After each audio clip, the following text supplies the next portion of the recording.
Здравейте на всички, аз съм Flameword. Или може и да не съм.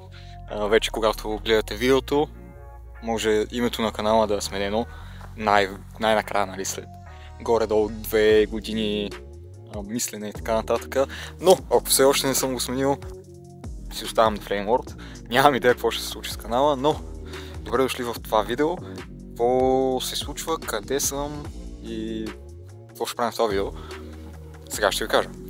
Първо, мога малко да ви светна така, че май е леко тъмно.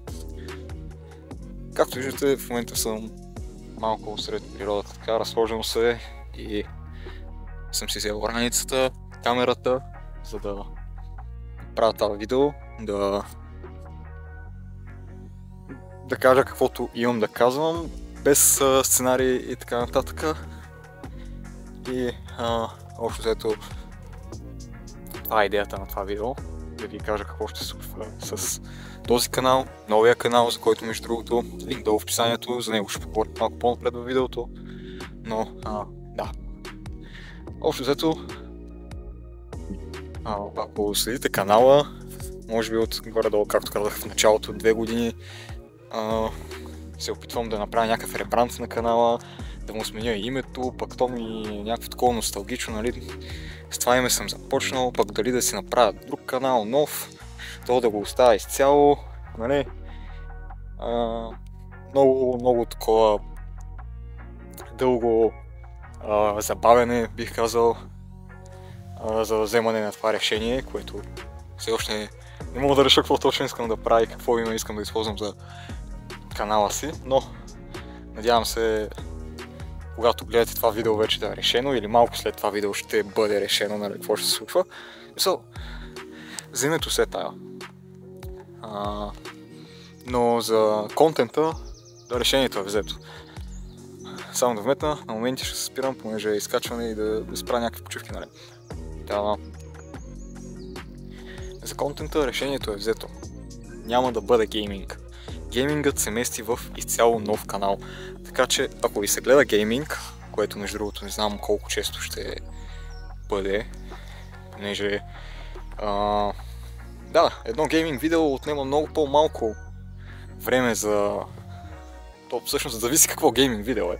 Тези, които ви подготвям, отнемат малко повече време, но в повечето случаи едно гейминг видео сядам, записвам го, едитвам, правя някакъв тъмнейл, нали, и готово. Но видеа като тип промяната и някои от бъдещите видеа, които идват, изискват повече време, като, нали, примерно сценарий, да направя някакъв ресърч, ако ми трябва за нещо и така нататък. Така. Завъртях на грешната страна блендата, както е. Гейминга, нали, много по-малко усилия, но пък не ми е толкова интересно да го правя. Затова геймингът се мести в изцяло нов канал. Между другото, деня, в който гледате това видео, или то може да го гледате след една седмица, но общо взето, когато е качено това видео и в гейминг канала трябва да има качено видео вече, така че може да отидете и да го проверите. Както казах вече няколко пъти, линк за канала ще има долу в описанието. Добре, явно няма да държа камерата от тази страна. И освен това би трябвало някъде в този ъгъл май се пада. Може да бъркам. В някои от ъглите ще има отново линк за канала, за видеото и така нататък. Но общо взето това е. Тук ще има такива видеа. Тип влогове, като не знам колко ще бъде влог, понеже няма да лъжа, ще бъда честен. Не бих казал, че ми е много лесно да хвана камерата и да излезна така по улиците да си влогвам, нали? Много хора казват ми, просто излез, снимай, не трябва да ти показвам мнението на другите, примерно на никой не го интересува ти какво правиш, всички ще заврадят след, да кажем, даже няма и 10 минути, че са видяли някой да се разхожда с камера и така нататък. Да бе, ама не знам, някакси не е толкова лесно, но да. бъдеще, кой знае, може да има и такъв тип влогове. Но под влогове казвам, нали, просто по-различни видеа от гейминга, като например това. Както знаете, промяната ще си остане в този канал, понеже някакво не ми се струва окей да преместя поредица от канал в канал. И какво друго може да очаквате тук? Някакви по-различни видеа, ще видите общо взето. Мога да ви изпълня съвсем леко. Ето така. Ако се вижда, не? Нещо с раница, може би, не знам. Но, да. Това е което ще се случи. Най-много ме притеснява цялата смяна на името, понеже наистина не знам какво име искам да използвам за канала и как да го ребрандна точно. Но може да напишете долу в коментарите как ви се струва идеята за новото съдържание тук, за разделянето на каналите, гейминг и повече влогове, лайфстайл видеа. Не съм сигурен как трябва да определя новия контент, който ще бъде качван тук, но общо взето ще са някакви разнообразни видеа и смятам, че ще ви бъде интересно за гледане. Така че може да се абонирате, ако все още не сте го направили. Наистина, благодаря ви, ако го направите. И това е общо взето, което смятам да направя.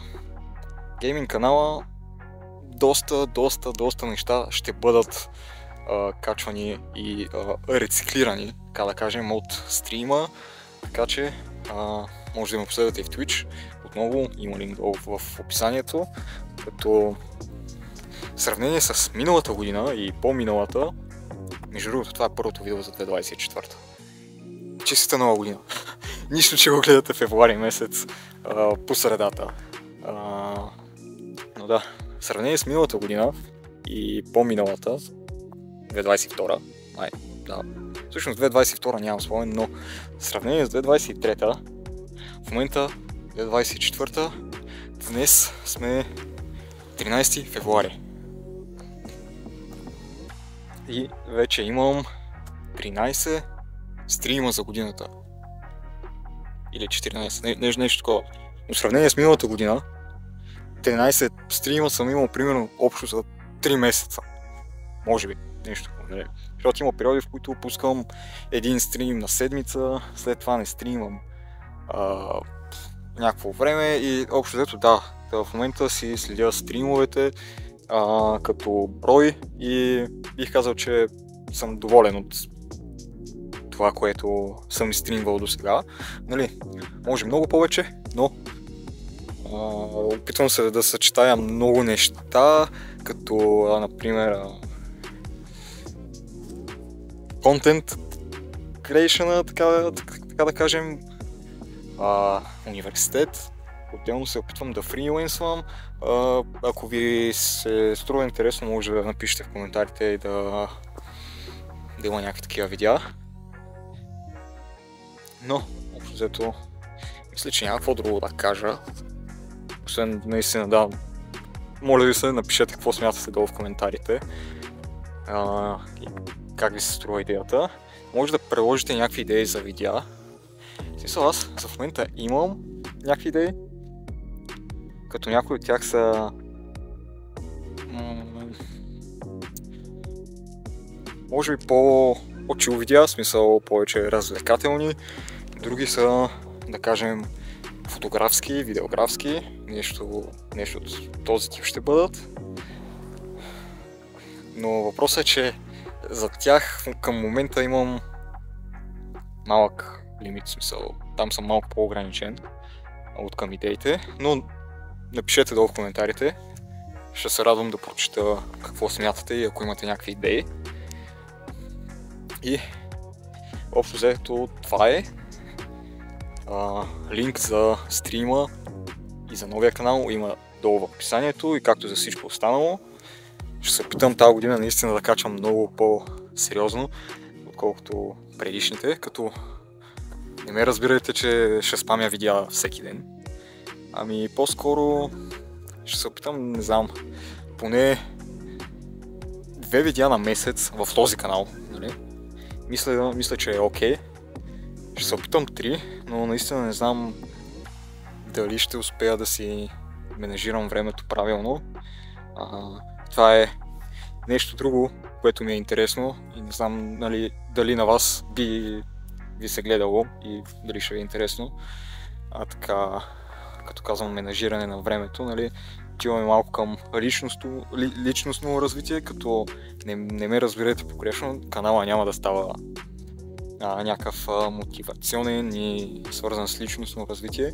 По-скоро някакви видеа, които проследяват моето развитие, което отново ще е пак тип daily vlogging, нещо такова. И смятам, че това също би било интересно, поне за мен, да го снимам и да го обработвам. Дали вие ще го гледате, може да споделите долу в коментарите. Но общо взето, не знам от къде колко пъти повторих общо взето. Това ми е малко такава дума в видеята, която трябва да премахна. Това е. Мисля, че не изпускам нещо.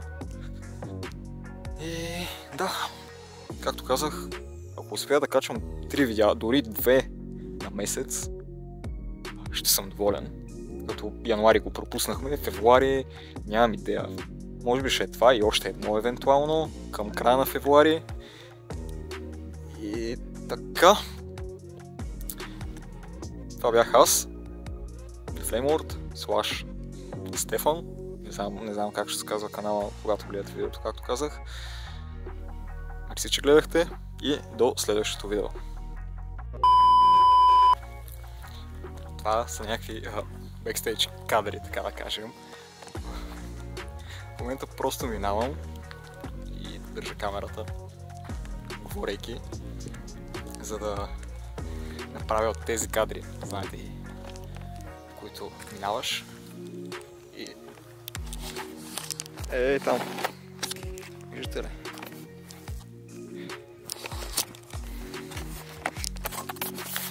Къде съм оставил телефона и снима. Надявам се са получили така по-интересни кадри, да не е само от камерата. Но общо взето да. Това е схемата. Осмото на този китайски горила под, понеже дръжката на осмото ползвам за камерата. Предпочитам камерата да е със стабилна дръжка, отколкото осмото. Но да, в момента спирам записа и местим локацията, понеже искам да имаме така поне 3 такива кадъра. В началото снимах един, сега снимам още един. И така. Това видео трябваше да бъде снимано по съвсем различен начин, ама малко го обърках.